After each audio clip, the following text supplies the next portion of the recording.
2, 1. Good Tuesday morning, everybody, and welcome to KSAT News Now, coming to you straight from the KSAT 12 newsroom. How's it going, Alicia? Good morning. It's going well. We just wrapped up our little Instagram live happening over here for a little preview, a little behind the scenes. Yeah, got to talk about some corgi races. Yes, you were supposed to talk about corgi races yesterday, but that sounds unique. Yes, it was definitely something that I kind of came across over the weekend, but yeah, we have a lot of different stuff that we're going to show you today. We're on KSAT.com, of course, KSAT Plus. And if you don't have that, then YouTube Live. Absolutely, and yeah, shout out to our YouTube Live peeps. Yesterday, super producer Alicia was like, yeah, we had a pretty good amount of people on YouTube Live, so go ahead and comment there if you want, and we can probably share some of those comments later on.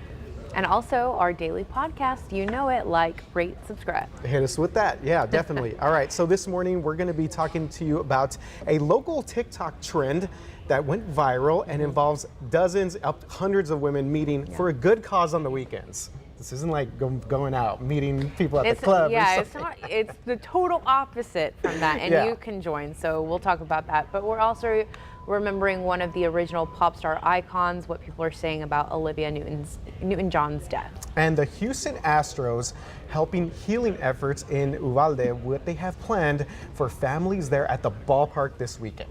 Plus the latest from another emotional Uvalde school board meeting. But first we want to start in Florida today, where former President Trump making headlines once again after the FBI raided his Mar-a-Lago home. The search was confirmed in a statement released by Donald Trump yesterday. So currently Trump is being investigated for several events, including, of course, the January 6th attack on the U.S. Capitol. However, it's still unknown what documents or items that agents seized from that Mar-a-Lago property and their relation to an investigation. So the search was focused on Trump's offices and personal quarters of this Florida resort. Federal agents were there on a judge-approved warrant, which under the law says could only be done after a federal judge has found probable cause that a crime had been committed and that evidence of the crime exists on the location to be searched. So in this case, the home. So in a statement released, Trump said, quote, that they even broke into my safe, end quote, and this search has left many stunned. I mean, we're talking about a former president of the United States. Yeah, this is definitely unprecedented here. Even Trump admitted that he was shocked, referring to the search as dark times for the nation, adding, quote, nothing like this has ever happened to a president of the United States before, end quote. Yeah, when you read those headlines, it's just, it's shocking. Yeah. So Trump supporters have, of course, reacted to the news. Now several Republican lawmakers, including Marjorie Taylor Greene, calling for the FBI to be destroyed or defunded. And so I was reading this earlier on the New York Times, is that apparently this investigation, according to their sources, focused on material that our former president maybe took to his property, and they have been trying to get some of those documents back. So it wasn't until the Justice Department kind of got involved in this stepped in that they're now searching for some of these documents. We, again, don't know how that pertains to any of these ongoing investigations. Exactly, or which, because there are several issues that he is being investigated for. So that has yet to be determined. All right, so moving on to some other news here. The entertainment world is reacting to the death of award-winning singer and actress Olivia NewtonJohn. Her husband announced her death on Instagram yesterday. Yeah, she was 73 years old and died peacefully in her home in Southern California. Newton-John was one of the biggest pop stars in the 1970s and came onto the scene with the blockbuster movie that we all love, the musical Grease. Okay, I will share a fun fact here later on about this, but sticking with Olivia Newton-John, she also had a successful singing career, winning 4 Grammy Awards and selling more than 100 albums. So not only 100 million albums, yes, not only film, but also did a lot of big things in the music industry as well. Yeah, she was diagnosed with breast cancer back in '92 and announced in 2018 she was once again undergoing treatment. So, of course, this has left fans devastated. Yeah, absolutely. And we're talking about her co-star there in Grease, John Travolta. He had a very touching tribute, on his social media pages, where he said that we will see you down the road and we will be all together again. And he signed it, yours from the moment I saw you and forever. You're Danny boy, you're John. Yeah, very touching tribute. Now, I've told this to our producer Alicia earlier. I've never seen Grease. Oh, is that the interesting And there's fact? Dylan, yes. I thought it was going to be like, oh, interesting fact, I met her. No, you know. definitely not that. No, Never no, saw the movie. no. Okay. I've never seen the movie. I just didn't really come across it. But I have to say that the music from that film obviously became iconic. I mean, it Yeah. is still around. I mean, to even in these generations. So, yeah. So we have some viewer reactions, so we want to get to some of those right now. Palmer on Facebook saying, sad, thanks for entertainment for decades. Beautiful lady, absolutely. Yeah, and we have still facetious here saying, what a class act. She always seemed so happy and vibrant. Rest in peace. Lee shared, I remember one snowy Christmas day in the 80s going to see her at Xanadu. in Xanadu at the theater. It was a Christmas well spent. Rest in peace. Yeah, that That's was another awesome. movie that she did as well. I'd imagine having that memory there too. So T from Texas says, cancer doesn't care who you are. So sad to hear of her passing. Never met her, but she seemed to be a very sweet person, and she definitely came across as that way in all of her films and music. And again, won multiple Grammys, obviously had that iconic film Grease, which I may have to check out now. Alyssa told me, she's like, you know what, you may appreciate it now more seeing it a little bit older. I don't know, I just didn't come across it. It just was not I'm something not going that to drag was, you for it because I didn't grow up watching many of the iconic movies yeah. here in the U.S. So. And I was thinking about this earlier. You know, when we talk about being a pop star, she seemed to be sort of the original pop star when it came to doing everything. A woman of many talents, and yeah, tough news there for a lot of her fans. Yeah. Yeah. All right, so now we go to Uvalde, where yesterday we told you about the open forum meeting scheduled that was centered around school safety and accountability. It did go through. A lot of people showed up. Parents and even children weighed in and asked questions to the school district's board members present. The district explained how $4.5 million were being invested on security changes so far, and that includes 500 cameras, hiring campus monitors to check doors and gates. However, a fourth grader named Caitlin Gonzalez asked for even more changes. Ballistic film glass. That could save a lot of lives. It can contact the law enforcement, and it could save people from getting shot with bullets. And when she says people, you know, her classmates, her teachers. Parents also asking for Uvalde CISD Police Chief Pete Arredondo and former Robb Elementary Principal Mandy Gutierrez to be fired. And the Uvalde superintendent there, Dr. Hal Harrell, said the district has offered Arredondo 3 additional dates for the termination hearing. And although the board could not decide Monday evening to fire Arredondo, Harrell recognized that an action needs to be taken soon. Yeah, so they have offered those 3 dates. They're still waiting to hear back from Arredondo to see which one he chooses. But like he said, an action needs to be taken soon. So hopefully in this case, they are listening to the parents and, like we heard, the children of Uvalde. Yeah, and it's hard to believe that. I mean, it happened in May, and these students are about to go back to school there. Starts Labor Day, right after Labor Day, right? And that they're still dealing with these lingering questions about the police chief. We just heard the news with Principal Gutierrez there being reassigned in the district, but I mean, it feels like it's just been this long, drawn-out process for these families and these parents. And with the reassigning of her, so she has been moved from principal to now the special education department. A parent who has a special needs child spoke up and he said, this is not what I want. We don't want her in the school district. We do not want her to be employed. His own child is someone who, you know, requires a more specialized setting, and he does not trust the former principal. So I think still a lot to unfold here. Yeah, I think along the district there's a lot of mistrust, and you know, this is not related to what happened at Robb Elementary, but I did a story yesterday about a teacher shortage in our area, and I went to the new teacher academy there for Northside ISD, and you know, in talking with teachers, obviously security, safety, that's top of mind. But one teacher we spoke to, his name was Joseph Rayford, and I was touched by him because he talked about what happened at Robb. And, you know, I was just saying, you know, well, what would you do security-wise? And he said, well, you know what, I would have done what those teachers would have done there. And it just made me so sad to think about that happened towards the end of school year, and we're starting up another school year now. So Still a lot of fear. Yeah, absolutely. Well, also coming out of Uvalde there, the Houston Astros, this is pretty cool here. They're hoping to help heal the community through baseball. The Astros are giving away thousands of tickets to residents in Uvalde for this Sunday's game against the Oakland A's. I'm sure the families are excited for that. They're also providing transportation to get this 500 people, 10 buses, and this will raise money. They'll also be raising money during the game as well. Fans can buy Uvalde Strong t-shirts, and all of those proceeds will go back to Uvalde Strong efforts to help these families. Yeah, definitely. And that is not all. There's also going to be a 50-50 raffle. So here's how this works.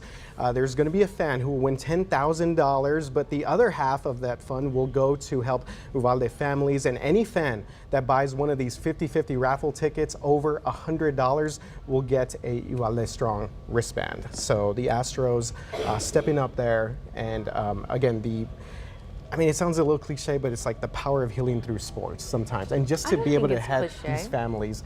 I think of it just in terms of like this is such a big thing, but you know, any little way that these families can maybe get out and experience something different like this, and that be able to also help the community, I think goes a long way. I think also in any towns, but specifically in small towns, sports are huge. It's what drives the community members out to support one another. So in this case, it's the major leagues, the Astros. How awesome. Yes, and the Astros are doing some big things there. I think they're second in the American League right now as they get set for another World Series run. Go Stros. Space City, let's go. All right, let's go, Justin. Let's bring them in. Let's do it. Maybe think about going to a baseball game or two here, weather-wise. Missions? Have you been to a Missions game yet this season? Not this year. Nope. Not this year, but They're back, I think, till the end of August. there are some They shady are. spots. Yeah. There's some cool beverages there. Yep. It's not a bad Love place that. to hang out. Love I that. love, well, I've only been once, but I love Yeah. hanging out. I loved hanging out at the lawn, and I would do it again. They're Yeah. like, they have like the beer Picnic. garden thing going on too, right? Is I that didn't go something to they the have? beer garden. Okay. Sorry. They do But have that. Sticking with Yes. Fernando Tatis, who's one of the young stars of Major League Baseball, he's actually with the Missions right now. So Okay. check him out. Yeah, if you there's get a lot of chance. talk on social media about him on Sunday. Yeah. Was Fun it to Sunday or watch. Saturday? It was over the Sunday. weekend, and he's still with them. both, So yeah. yeah, the Missions would definitely love the support. Go see Fernando Tatis. Go check it out. Junior. Check it out. Yesterday, a lot of people were walking outside to check out the rain. Seems so Yes. foreign these Man. days. So my trivia question for you today, what is the odor you smell just before rain falls? Just before the rain comes in, you get that, you know that smell, right? Yeah. A lot of Love people were it. talking about Love that it. yesterday. Is it A, petrichor, B, carbon dioxide, C, water vapor, or D, ozone? What You want me to go first? do you think? No. Old Faithful, C.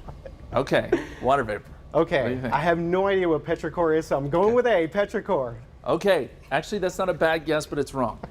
It's actually What a ozone shock. that you're smelling before the rain comes in, and here's why. So electrical charge from lightning in the atmosphere splits nitrogen and oxygen molecules, creating nitric oxide. Okay, stick with me.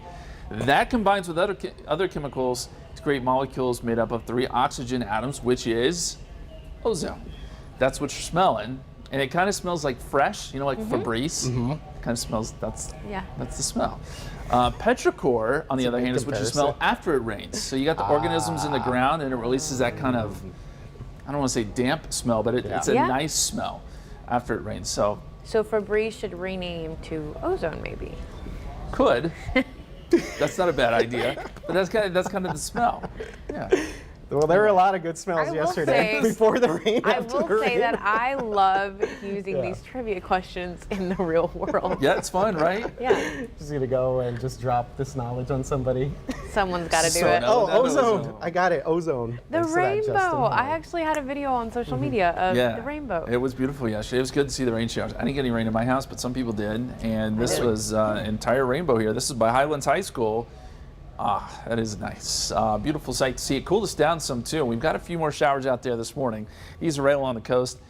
I don't know that we'll see as much as we did yesterday, but I do think a few of these showers could work towards San Antonio later today. The chance of seeing some rain is low. We're talking 10% here. It's not great, but there is a small chance there. And you can see some of the cloud cover we have right now. It'll be a partly cloudy afternoon. Temperatures at this hour in the mid-80s, 86 Port SA, 86 at the airport, 84 Boulevard, 87 in New Braunfels, 90 right now in Gonzales. In the KSAT 12-hour forecast, We go 98 at 3 o'clock. Warms up quickly. 10% chance of rain. That's generally from about 3 to 7. Your high temperature, 99. It'll feel like 101, 102 when you factor in that humidity. And then this evening, any sort of rain we have would go away very quickly with the loss of daytime heating. 88 at 10 o'clock, 86 at 11 p.m. What do we have coming our way? Well, I've got some good news for you. Our ridge of high pressure has kind of shoved itself up into the mountains. And so we're on the edge of the ridge right now. A little disturbance here around Arkansas combines with the disturbance. It's moving east to west across the Gulf of Mexico.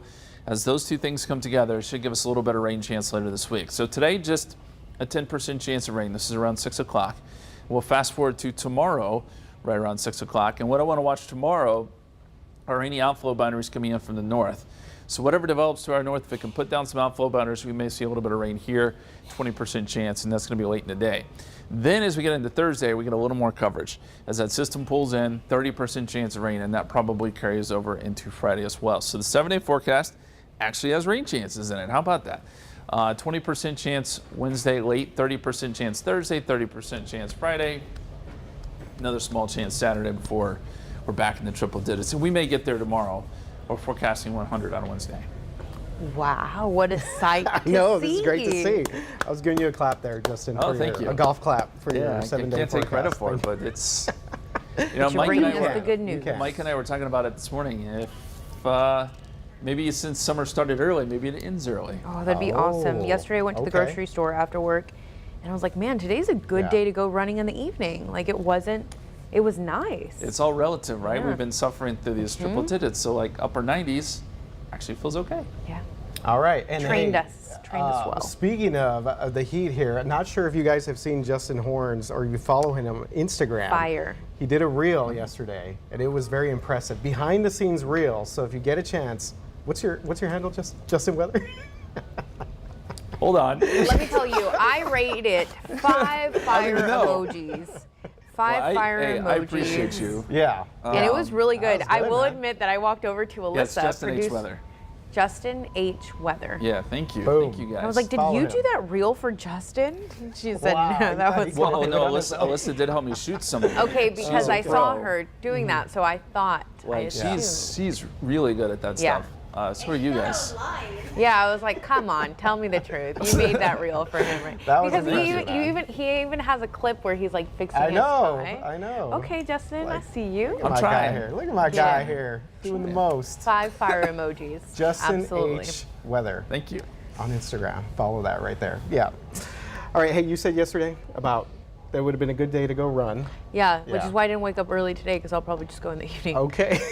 Well, hopefully it is still a nice day. But you know what? Other people maybe took advantage and walked outside yesterday. A lot of people. I yeah. see them on the way home. Yeah. It was a beautiful day There to are a go lot of walk. people So walking. walking, of course, is one of the best forms of exercise. It can also be good for your soul.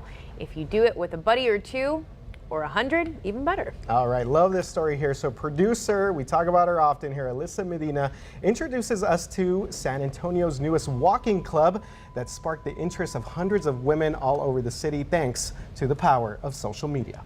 We're all here to support each other. Everyone goes in their own pace, like not a running club, it's just simple walking. You have your fast walkers in the front and then your slower walkers, which that's me. I'll be in the back. I could say semi-active. I've been trying to get out and be more active. Victoria and Andrea have been friends for a few years and would often take walking breaks from work together. So when they came across City Girls Who Walk on TikTok, New York was actually like the first one who made it. they decided to start the San Antonio chapter.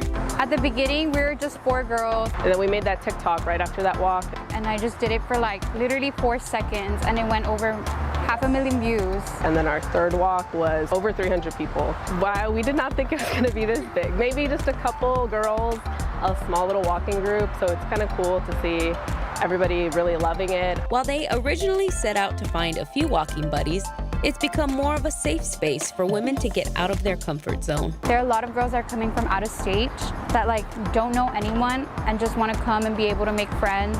Or some girls like have social anxiety that they just want to be able to get out of that. And they can do that with a little help from the group. I'd like to do a little icebreaker and just share something with the person that's next to you. We also have walk leaders, so they kind of help also like go in between everyone and kind of socialize. Also part of this was we wanted to explore San Antonio. I'm a San Antonio native, so I actually haven't explored a lot of trails and parks. Each week, the City Girls venture out to a different trail on a different side of town. And exploring a new area is a lot less scary in a group setting. Women have many stories that they walk alone and don't feel safe around the area. So being able to walk in a group, I think, makes them feel more safe, and that's our intention. So it could also not only be like a walking club, but a social club as well. For New You, Alyssa Medina. Okay, one more. Everybody wave. KSAT 12 News. That is really cool. How many views did you say in like seconds? It was, what was it, 500 million? My goodness, viral. Views. Wow, Oh, a okay. million. Did you do the walk, Alyssa? Okay. Wow, went she to did the the walk. walk. I mean, she's she there, did the let's do interviews. it. She shot the videos and put the package together. So they have Yeah. 10 walks under their belt. The City Girls switched things up this last week with a summer picnic outing Cool. instead. Yeah. We're talking about that social aspect, so they did that way. You can stay up to date on their walk details on their TikTok, of course, but also Instagram pages. Yeah, and one of the cool things is that one of the founders there saying that they go to different parks, so they're able to explore different areas. I think that's a great way to go out and see the city as well. And it does help with the social anxiety. Yeah. Although you may see me up here, when you're in a new setting and you don't know anyone, it can be a little intimidating. So Yeah. these groups do Yeah. make it easier. And I mean, the fact that you're out there, Yeah. it might be your first time, you could make a new friend. Yeah, so I hope my wife doesn't get upset me admitting this, but yeah, she's done a couple of these walks, and so That's she was cool. there when it was kind of initially starting up, and it has just grown significantly. You could see just the amount of girls that are heading out there to do this. Again, it's a safe activity, it's a good way to meet people and explore the city. How awesome. Thanks, Yeah. Alyssa, for that story. And the ladies at City Girls. All right. Yeah, and we have a link, of course, to this story and much more on our website, ksat.com. Shout out to Alyssa there. And thanks for everyone tuning in today. Remember, YouTube Live, the KSAT Plus app, ksat.com. We have a lot of options for you, but we'll see you tomorrow at 11 a.m. Have a good day. Bye, y'all.